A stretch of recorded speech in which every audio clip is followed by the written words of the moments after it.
এই ফারুক, হাঁটছিস নাকি সিনেমার নায়ক হয়ে গেছিস? আজ থেকে আমাকে সাহেব বলে ডাকবি। কেন? আজ আমি নতুন সানগ্লাস কিনেছি বলে।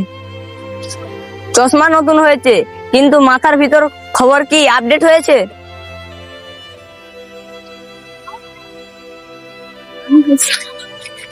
ফারুক, কি রে একা একা বসে আছিস কেন? আশিক, তুই কি বুঝতে পারছি না? আরে আমি এখন ভিআইপি মানুষ হয়ে গেছি। তুই কি তাহলে গরুছিলি? ভিআইপি মানে? আমি বেশি সাধারণ মানুষের সঙ্গে মিশি না। মানুষের থেকে দূরে গেলে বড় হয় না, মানুষ বড় হয় না, একা হয়ে যায়। ভাই, মানুষ অহংকার করে কেন? যখন মানুষ নিজের গুণ দেখে কিন্তু অন্যের গুণ দেখতে ভুলে যায়। তাহলে ফারুক ভাইয়ের অবস্থা তো বিপদ। তাহলে আমি কি করলাম? তুই তোর নিজের গুনগুনাতেই ব্যস্ত থাকিস। একজন বড় লোক আর একজন গরিব পাশাপাশি দাঁড়িয়ে আছে, কাকে আগে সালাম দিবে? বড় লোককে।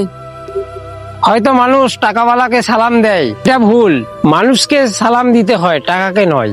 না হলে এটা এমন সময় হয়ে দাঁড়াবে, এটা এমন হয়ে দাঁড়াবে যে মেশিনকেও সালাম দিতে হবে। সরবুদ্দিন ভাই, আজ একটা জিনিস বুঝলাম। কি বুঝলি? অহংকার করলে মানুষ দূরে চলে যায়, আর বিনয় হলে মানুষ কাছে আসে। ভালো ব্যবহার মানুষ সারা জীবন মনে রাখে। মানুষের মূল্য টাকায় নয়, তার ভালো চরিত্র আসল মূল্য।